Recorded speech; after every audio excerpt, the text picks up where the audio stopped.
Brave and big coming at you. Hey, it's podcast time. Hopefully you just flip this on and you're like cruising down the road, or I don't know, doing something great like in the garden. You know, I don't know what you might be doing right now, but we got a big gardening contingent. Oh, they love us. It's great. They love us. It's crazy. Because they could all tell us how to do better. That's why they love us. You know, it's I like that. Yes. You like that? I do.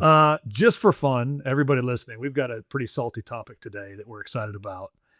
I ask this question every time I'm with a group of people, so I'm going to make Joey answer it live. Okay, Joey loves it when I put him on the spot. I got him real good a couple episodes ago. Joey, also, I get critiqued because we're so positive. Somebody said that. They're like, man, you guys are just so positive. I'm like, man, if you want super negative pods, click on somebody else because these are a couple happy guys. Not us. Yeah. We could be brave, big, and positive, okay?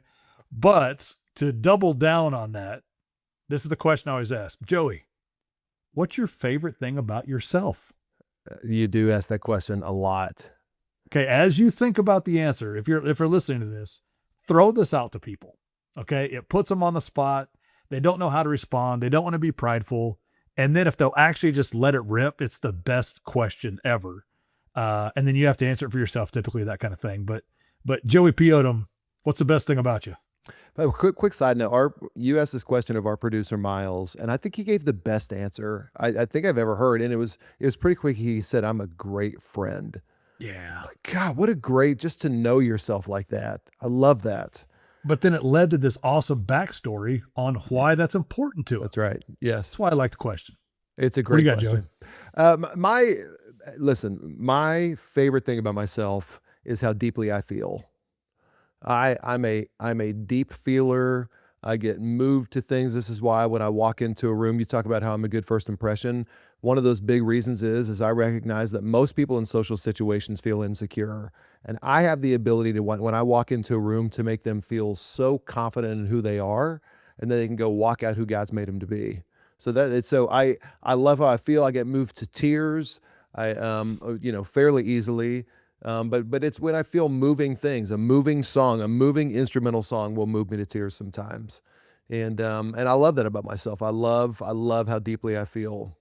One other thing that I'll say about this, just for the parents as a little bonus to this, how meaningful it was. I remember my mom saying to me, she goes, "Joey, you feel things so deeply." And I just remember how that was something that she probably said, I don't know, 1,000 times or 10 times. I have no idea, but every time you're crying. That, I felt celebrated in something that came naturally to me. Feeling came naturally to me. And when I felt it celebrated, it made me feel very good about accepting that, embracing it. And here I am now saying it's actually my favorite thing about me. Wow, man. How about that? It's cool for somebody else to have to like say it about themselves. And if we can recognize that in somebody else, let's be the people that celebrate it with them. You know what I mean? Like let's water the ground with some champagne. Like, let's celebrate people. Yeah. Let's help them see what they're great at, feel it, and then double down and help them see it and walk it out. All right. Now we can't just make that one-sided though, big guy. I've heard you, I've never asked this question of you as many times as I've heard you ask it of others. What's your favorite thing about yourself? Oh, probably something along the lines of confidence and which is great personally, but my favorite thing is to instill confidence into other people. Yep. So I like to, walk around with it. That's great. But man, to see somebody else light up and think, man, maybe I should go do that. I think I could give that a try. Maybe I will jump off of that cliff. You know what I mean? Like, I think that's the fun stuff. So it's fun being able to impart that into other people consistently. You do make people feel big. I like that. You make them feel brave and big. You should start a podcast. Let's do it. So here's where we're going to go today. And this kind of ties in. That was just more fun. I would encourage you to ask that question to people that you care about, people that you're with, and to perfect strangers. It's fun to get all of those responses. We're talking about a big word, and it's alignment. The alignment of your life. And we're going to dive into a few different categories where this really applies. I think there's going to be some inspection that comes with this. I think there's going to be hopefully some revelation. We're going to give you some like homework to take home and really process when it comes to aligning your life. So get ready for it. And Joey, I'll tell you what, I'm just going to let you kind of say your opening statement about the concept of alignment. and then I'll tell a story here real quick. What do you, we start talking about alignment. What's the first thing that comes to mind? The very first thing that comes to mind is such an odd thing that will come to mind. But I remember Chris and I were early in our marriage. We were probably 2 years in, and we were cleaning the house together. And I remember exactly where I was in the kitchen. I was thinking, I'm in such a great mood right now. Man, I'm in such a great mood cleaning the house. Something I used to hate when I was growing up is chore day. And I thought about it, and then I realized at that moment it's because I'm working towards something. I have one goal with somebody that I love. Like, she and I were perfectly on the same page. And I thought about that. I've thought about that sense of just the power of and doing something that I might otherwise hate, but being fully aligned with the person that was with me, and how that will change my perspective on anything. So that's in marriage. That's a small little thing. And again, I hadn't prepared. That was just off the cuff of me thinking about. That was a moment where I felt fully aligned, even in something that I didn't like doing. And this, of course, we can talk about, and we'll talk about aligning thoughts. We'll talk about aligning relationships, words, all that kind of stuff. But to me, an aligned person is absolutely unstoppable. Aligned team is absolutely unstoppable. So for me, that's where I start. It's great. There's some power in what you just said. Just this simple idea. If we're aligned, then we can kind of accomplish anything, Yes. right? Like you think about the teams that have won a Super Bowl. Then they're going to talk about the locker room. Yes. It was so clear. We had one mission. You know what I mean? Like, so I think that kind of creates this idea that alignment facilitates your assignment, or it makes the assignment possible. Without alignment, we cannot fulfill the assignments on our lives. And those assignments present themselves in a variety of different, situations and expressions. But I remember this. We had just flown back from China, and we're on the airplane, and I'm fascinated by airplanes because they don't make sense to me, right? Like, it's just wild that you can That's so fly true. in the air. You know what I'm saying? Ships, also weird. It's Terrifying. weird with floating. Yes. Doesn't make any sense. Photography doesn't make sense. It's crazy that it works, right? So I'm having one of those kind of moments on the plane. And I'm thinking, man, we just flew like 14 hours in the air at 600 miles an hour. And I'm thinking about just this plane and the creation of this plane and what it's capable of doing. And right then, another plane pulls up, and they're doing the wanding thing, which would be a cool job for a day, right? They're wanding the plane in. And as the plane is coming, it comes to a stop, and they put the chock, or a chock is like what goes behind the little tire. It's like a little wedge that goes behind the tires. And this just hit me, though. I was like, that's crazy that machine that was born to fly and take people around the world now cannot move because of the small wedge behind the tire. Dang. And I guess it was God. I just thought, I just had this revelation of like, man, what could the wedge be in my life?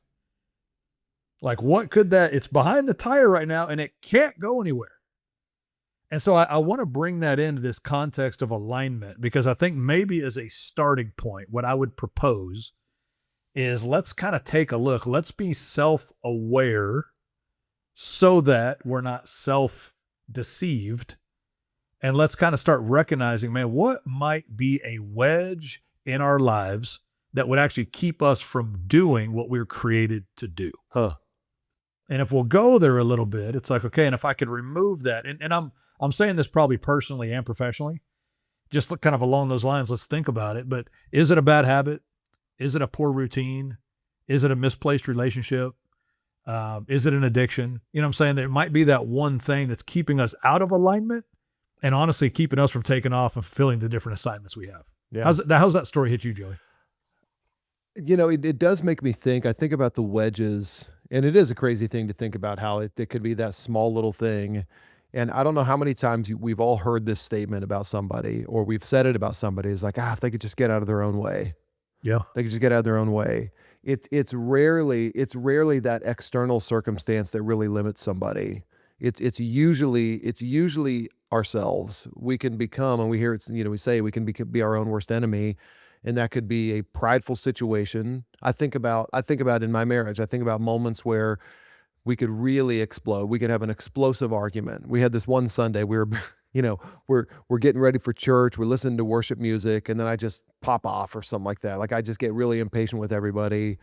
And or maybe maybe I felt like they had, I don't really remember the circumstances around it, but I remember walking to the garage, the three, Kristen, Harrison, Gianna are in the car. I remember thinking, I have a choice right now. And my choice is I can either escalate this, I can sit and pout, and luckily I just went to each one of the doors. I opened it. I gave each one of them a kiss on the forehead, and moment's over. Everything's fine. And Yep. here's what I do remember. I remember the pride that it took that I had to swallow. I remembered the repair that with each one of them, a simple kiss on the head, but I don't remember the cause of the issue. And that should tell us something. Yeah. Is that the more important thing is how we react to it. But I had a chance right there, like I've done 1,000 times before and I've done 1,000 times since, to be in my own way, to get in my own way. So it is an interesting thing. The things that jumps out to me there is the thing that really has the potential is really within ourselves. It's rarely that external circumstance. It's very often it's that internal thing for us. What about for you?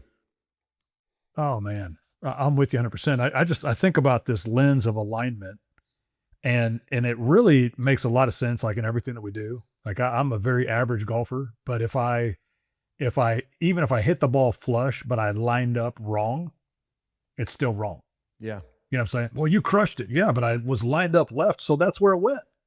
Right? Like sports make a lot of easy examples, but like that left tackle that's this freak athlete, first round draft pick, if he lines up on the right side of the ball, he can't fulfill his assignment. Yeah. You know what I mean? So I kind of go there a little bit when we're thinking about this. Like sometimes the wedge is simply being misplaced or focusing on the wrong thing.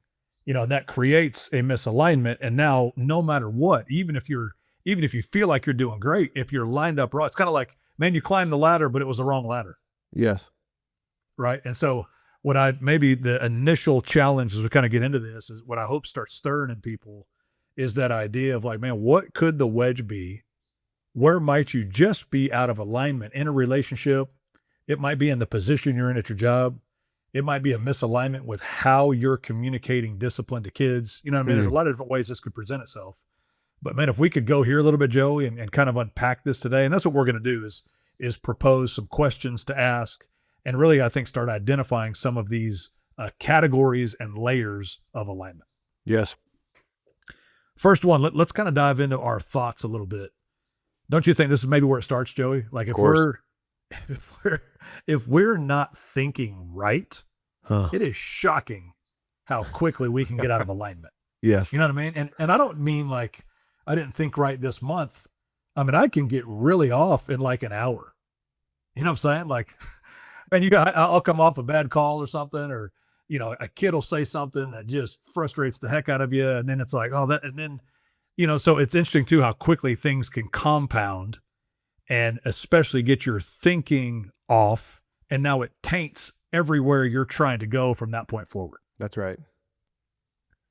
So you go there on thoughts a little bit. Well, I mean, this is, again, so much of this, our thoughts are just an outflow of our identity. And we've talked about this some on past episodes of just who do you believe yourself to be? James Clear talks about identity-based habits. And so our thoughts stemming from our minds, which again stems from what we consume. And then if you think about this, I saw this recently, which I love this idea.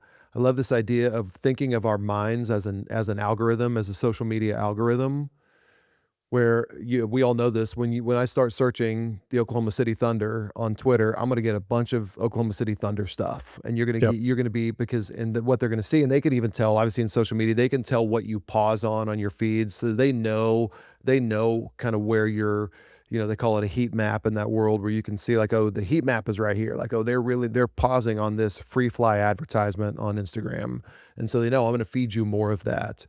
And so our brains are doing the constant thing. And it says, I know you like that, so I'm going to give you more of that.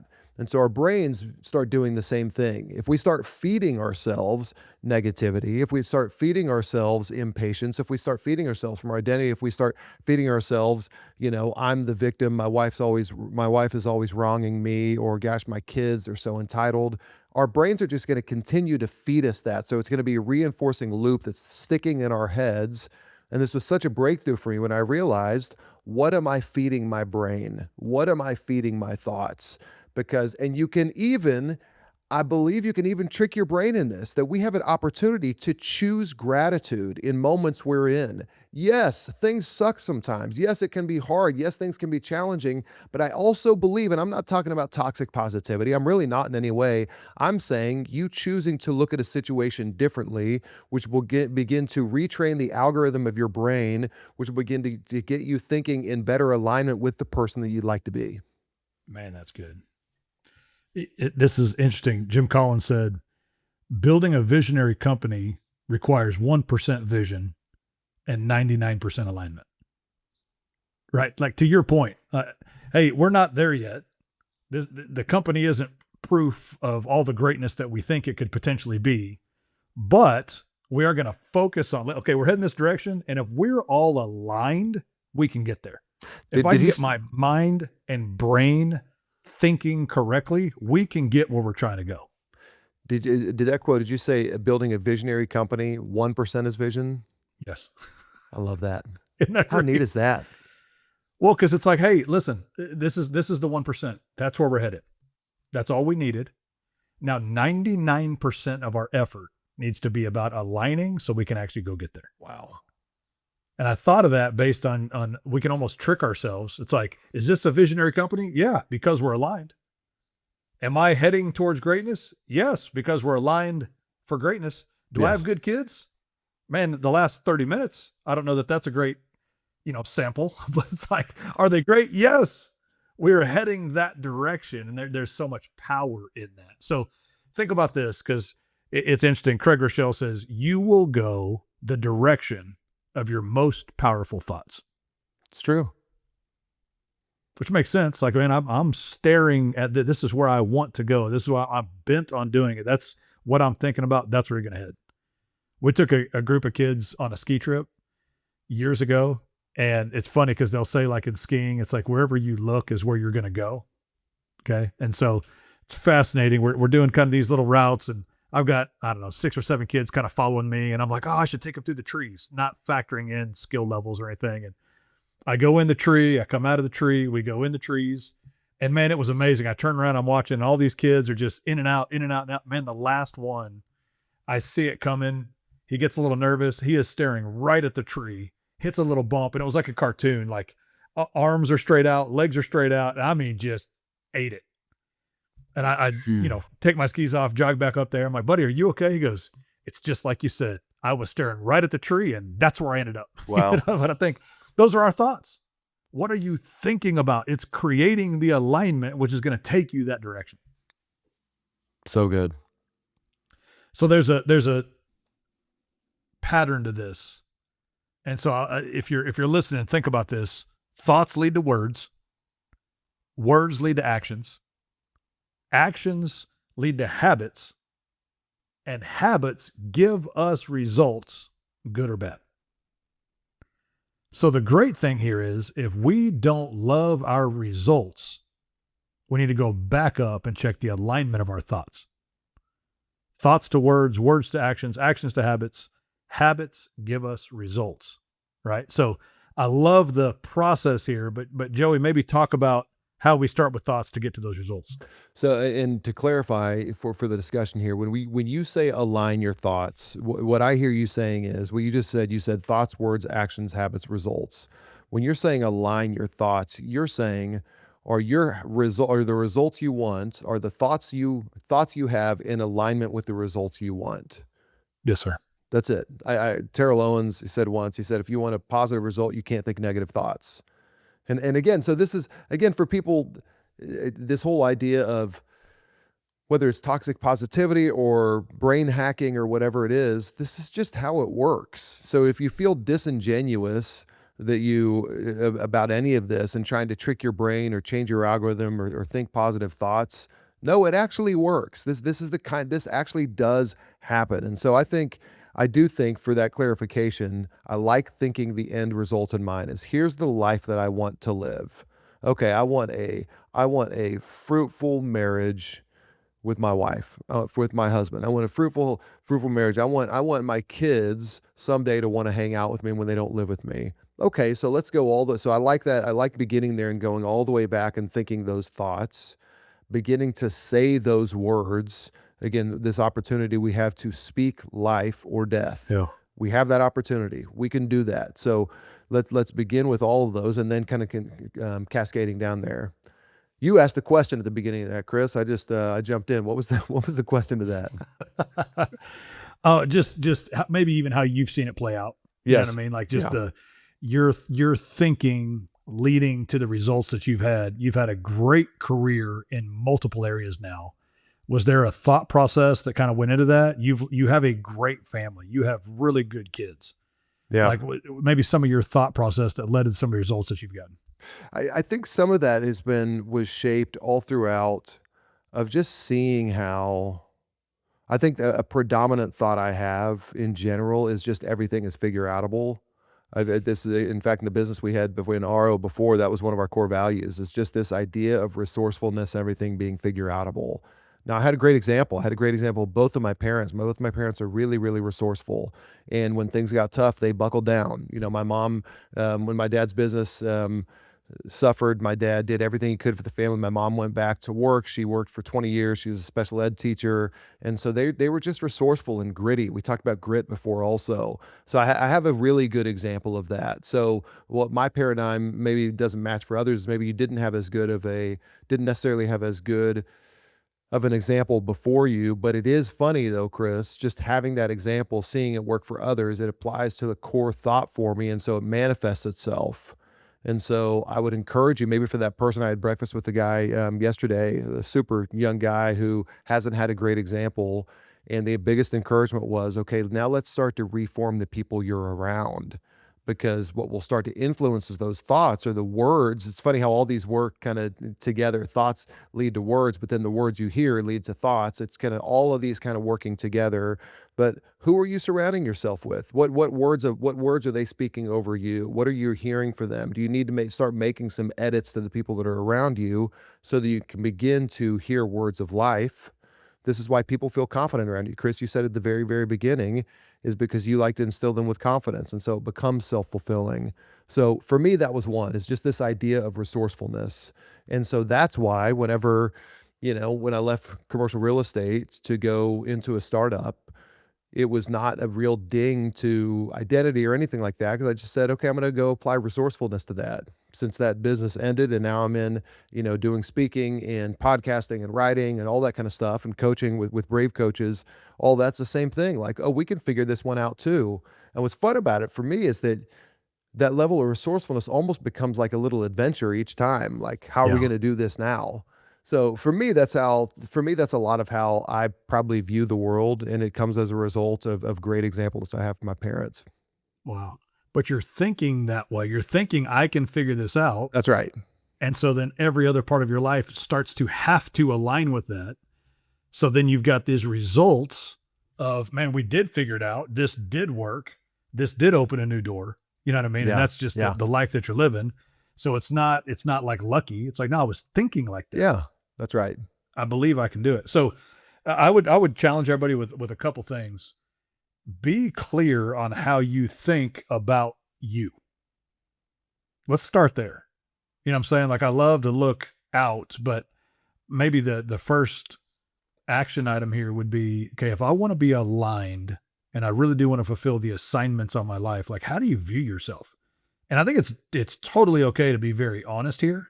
You know what I mean? But if that's kind of why I started with that question. Like, what do you love about yourself? Man, that's a great question. It's fun, but it's also cool to really like list it out, like write it down. I'm good at these things. This is how I view myself. Here's a couple things I'm working on. That's part of being honest about it. And then I think the second thing, just to get our thoughts right, is get real clear on actually what your assignments are. Hmm. And I won't spoil it for you, but think about it. Like for me, like I'm a dad, that's an assignment. Yeah.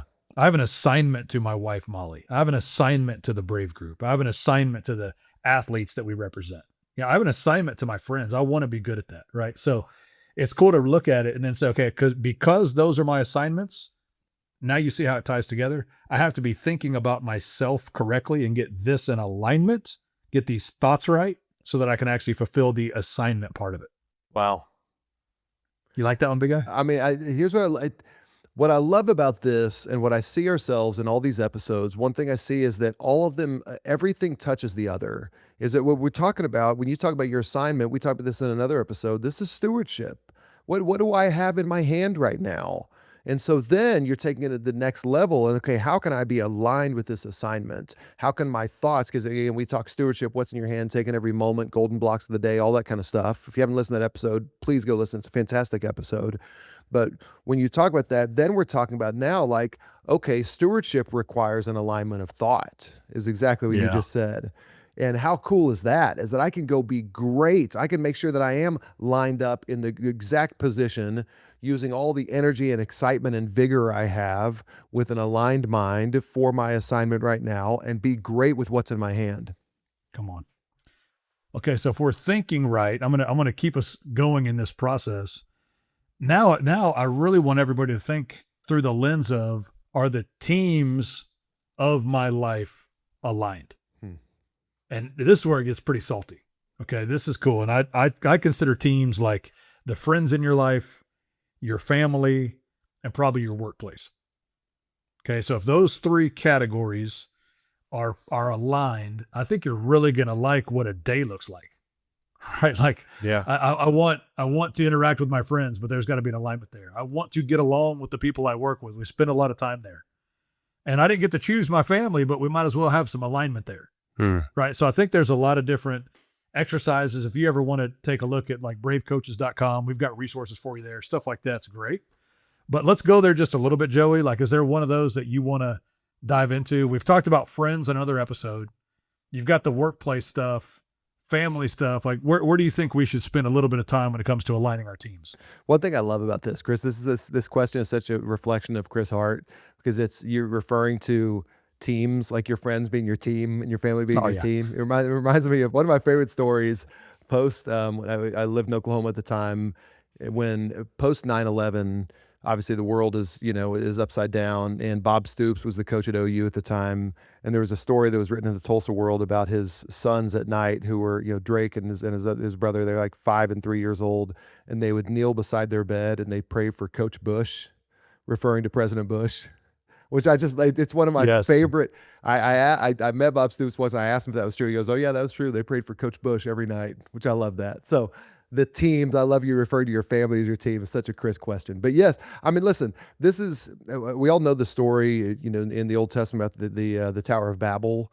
The Tower of Babel, all the people, they build this tower and then God confuses their languages. That's when, the languages are spread out. So there's a line that God says in that story that works opposite from here. And he looks down at them, and he sees this massive tower they've built, and he says, if speaking as one voice they can do this, there will be no limit to what they can do.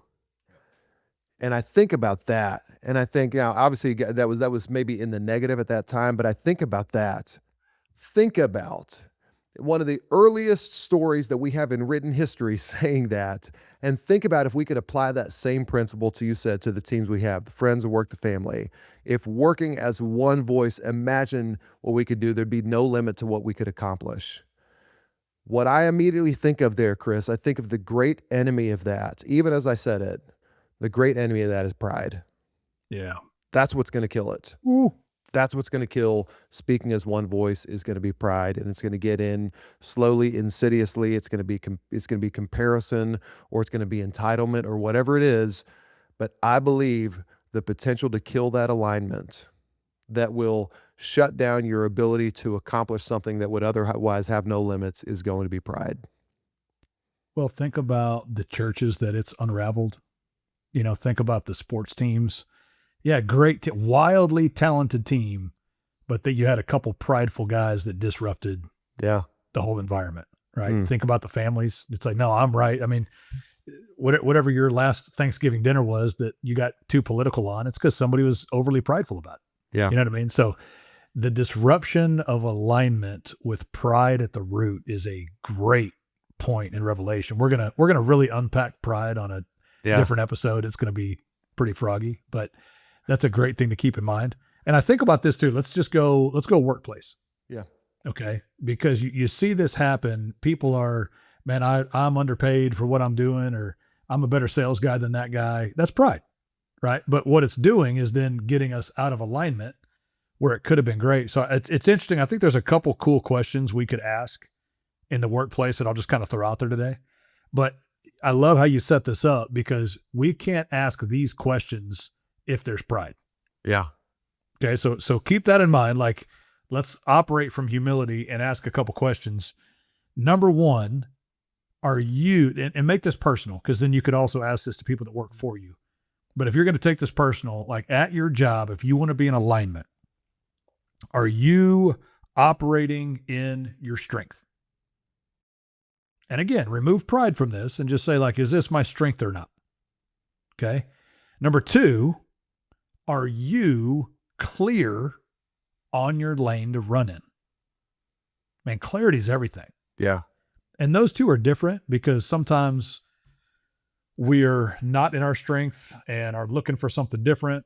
Other times, because we're not in our strength, we swerve out of our lane, right? Or, my strength is over here. So think about those two, because alignment's there. And then I love this question. And again, through the lens of humility, are you taking ownership of what you've been given? This ties into stewardship, which we've talked about. But are you stewarding the opportunity you've been given at work? And I think if those three things are present, that's just an example on one of your teams. But think about, however big your company is, if you've got 8 other people, or if you've got 100 other people, if everybody on the team is actually operating in their strength, if everybody's clear on their lane to run in, and if everybody's taking ownership of what they're doing, I think we just unpacked what Jim Collins was saying, where it's like, hey, there's the vision. Great. That was 1% of it. 99% was these things actually being in place so that we could progress forward. Well, what's cool about that is starting with that third, am I taking ownership? Here's what I think about that. I think about when we talked about the stewardship, on the stewardship episode, we talked about the parable of the talents. When it said, you've been faithful over a few things, now I'll make you ruler over many. So what will happen, I believe, if you are taking ownership and you're saying, everyone scrubs the toilets. Yeah, I'm gonna scrub the toilets. I'm gonna do whatever I need to. I'm gonna take ownership of this, and I'm gonna give everything I can. I'm gonna be focused on the small things. What will naturally happen is you will find yourself in a position with an assignment where you're operating in your strengths. Come on. It will naturally feed itself just by you saying, again, taking the pride out and saying, I'm going to do what I need to do right now in my current role. That's going to lead me to be in my strengths. And that's going to lead others to, not only for me to have clarity that I'm in the lane, but clarity for others to say, oh, I need Chris in that lane. Oh man, Chris will do anything. I need him right there, because gosh, I've seen him there and he's great. So naturally, in an organization or in a team, whether that's family, friends, or workplace, everybody's going to naturally find themselves in their lane, operating in their strengths when they take ownership over the small things. Wow. Yeah, it's kind of, it creates a funnel. Yeah. Right. It has no choice. This is where it must end. This is the fruit from the effort of alignment. Yes. I think this will be cool, Joey. I know we're kind of hitting some topics here, but I want to make the case for alignment in our faith. Okay. Just because this is kind of near and true to our hearts. Sure. But I do see a lot of people with questions, misunderstandings. And faith's interesting because it can kind of feel ethereal.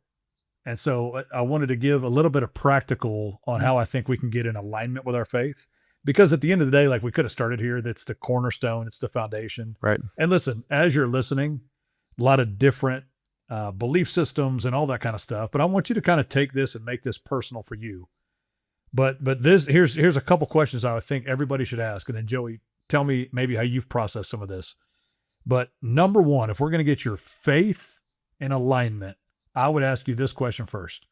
What do you legitimately believe to be true about God? And this is interesting. Like if you went to like a church's website, they would probably have like their core beliefs. But I think we have to have those as individuals. What do you actually believe to be true?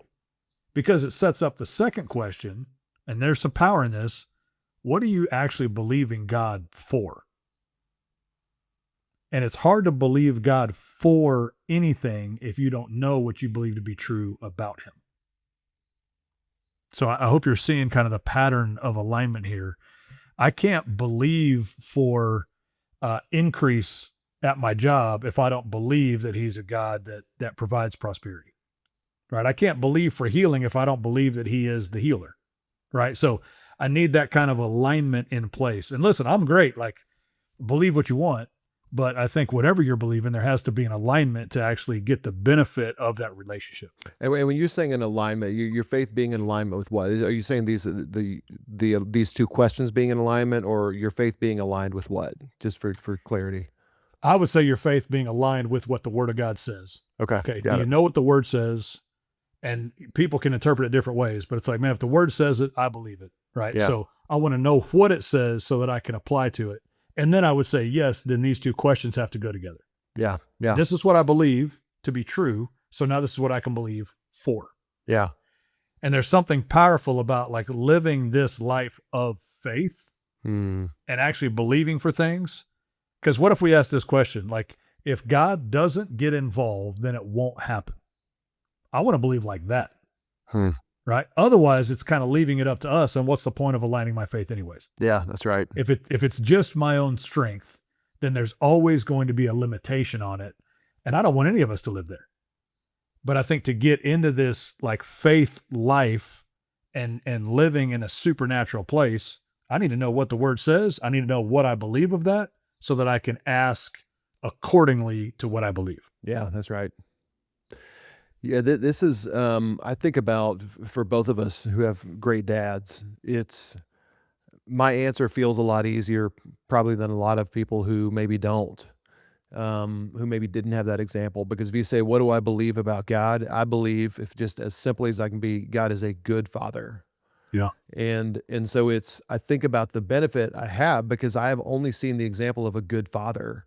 And I think I father out of both of those. So I remember Daniel Grothy, a friend of ours in Colorado Springs now. Remember after he had his first child, I was asking him about it. He was talking about how transformational it was. He goes, man, for my whole life, I've known God the Son, and I'm starting to understand who God the Father is. And it was, and then I remember I told you this story early on when Harrison, my son, was 8 months. He was screaming for his bottle. Man, he wanted his bottle. He was screaming. It was warmed up. It was in my hand. He's screaming for it. And I remember saying out loud, with no intent to make it sound spiritual, I said, and he can't understand. The kid couldn't talk. He's 8 months old. I said, Harrison, I've given you your bottle every time you've needed a bottle, and I'm going to give you a bottle every time you need it from the rest of your life. And I just remember I said, oh. No, I think I said, I'm going to feed you. I've fed you every time you've needed to be fed. I'm going to feed you every time you need to be fed for the rest of your life. So good. And I thought, okay, so here I am as, concerning myself about finances or concerning myself about the future or whatever it may be, forgetting that God says, I fed you every time you need to be fed. I'm going to feed you every time you need to be fed. So for me, it becomes easier, and my heart goes out to those of you listening who maybe didn't have a good father, who doesn't have that answer. But I do pray and hope, I do believe, whether you had a good example or not, I still know that God's a good father, and he's a good father for you, regardless of the example you had. So I believe that for you, and I pray you do have that revelation in your life that God is a good father. Now, what's cool about that, Chris, is for me, like what I'm trusting God for, and this is going to sound, I don't mean for this to sound generic. I'm trusting God for good things. And when I say that, I have a deeply held belief that God is the only one with the authority to call something good. I don't have that authority. I don't know. We've talked about this in other episodes. I don't know what's good or what's not good for me. I think if I chose all of the good things that were good for me, I probably would have a pretty spoiled life that I thought were good for me. So I'm trusting God. I'm going to be diligent with what I have, trusting that you're going to give good things as a result. And that good, I pray, as I delight myself in God, as the Psalms say, as you delight yourself in God, he'll give you the desires of your heart. So I'm believing that my desires will change in conformity with what he believes is good. It's great. So what a cool idea that we established what we believe to be true, and then we get in a place of faith. Because, I mean, most people listening, you're not like really sweating your next meal, Yeah. right? So, and if you are, man, reach out, let us know, we'll help you out. But the reality is, like, there's a lot of comfort just by living in America, and so the reality is, like, where can we actually get in a place of faith?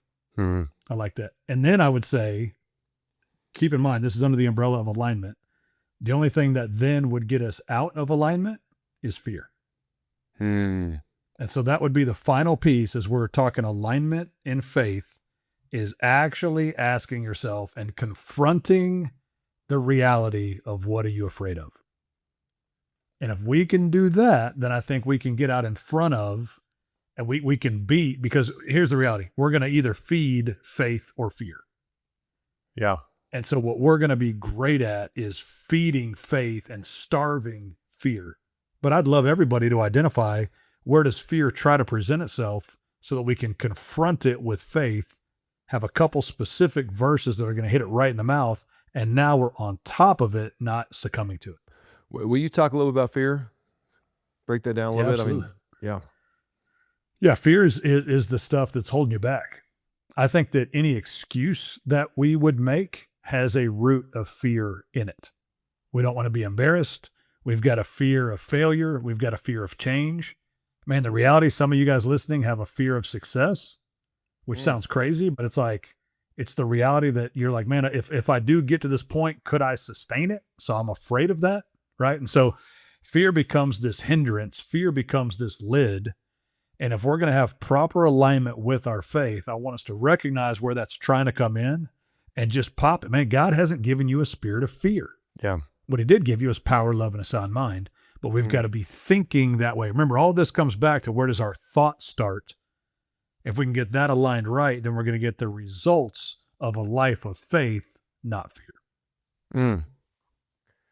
How's that hit you when we're talking fear, Joey? Well, it's fine. I was trying to look up a story I read the other day in Judges about Gideon, who was called Mighty Warrior. He was called Mighty Warrior even before he had become a mighty warrior. So it's funny, God called him Mighty Warrior, and he grew into that. And there's a section I wish I had it in front of me, but he tells Gideon to go down into the enemy's camp, and he says, "But if you're afraid, take your assistant with you." And then the assistant's name was like Pula or something like that. And the next verse says, so Gideon and Pula walked into the camp. And so it was awesome. I'm reading this. They didn't explicitly say he was afraid. Right. It just by the story, it laid out like, oh, he was feeling fear. But what we do, so I want to encourage you, if you feel fear, Gideon, mighty warrior, felt fear. Some of us can feel fear, but where it really becomes damaging is when we let that fear cripple us from doing what we need to do. So he still went in that camp.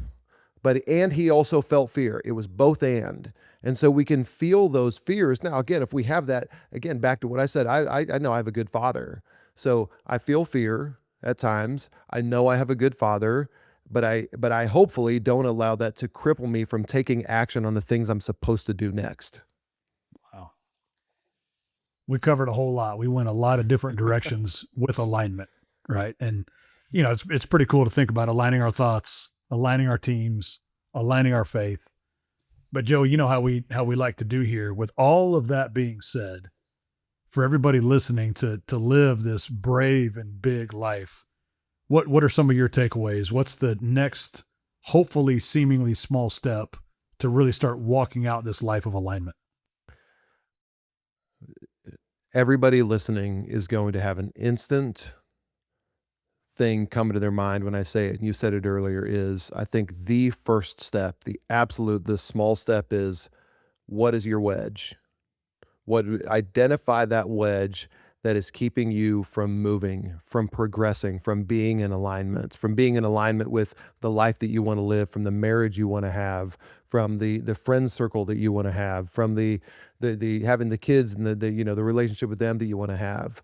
So I want everybody, and it's going to require introspection, but you probably already know it, but think through that wedge. What's that wedge? Now, go get with somebody and tell them. So go say, I got this wedge, and once you figure out how can you two together, how can you fight like heck to make sure you remove that wedge? So to me, the small step is we got to identify that wedge first, and then we have to take some proactive action along with somebody to try to eliminate it. What about you, Chris? Man, I'm going to stay in the same lane as usual. My only different thought there would be, are you aware of a result that you wish was different? That's good. And it's probably directly tied to this wedge that Joey's just talking about. But keep in mind, if we don't like the result, we've got to go back and change a thought. So it'd be great to kind of recognize, and you know, anytime we're talking about this, I would say in the next 7 days, like this week, think about it, process it, but come up with it. What's the wedge? Or what's a result that you don't like that you're getting right now? And let's change the way we're thinking about it, and we will absolutely change the result that we're getting. That's an aligned life. And please do share this episode with somebody. For the person you want to get that you think, hey, I could use this, please share that with them. Let's keep spreading the goodness here, because as we start to align with others on this, again, there's no limit to what we can accomplish. So continue to take these different layers of alignment we've talked about and include other people in your journey for the sake of their journey as well. Nothing's impossible.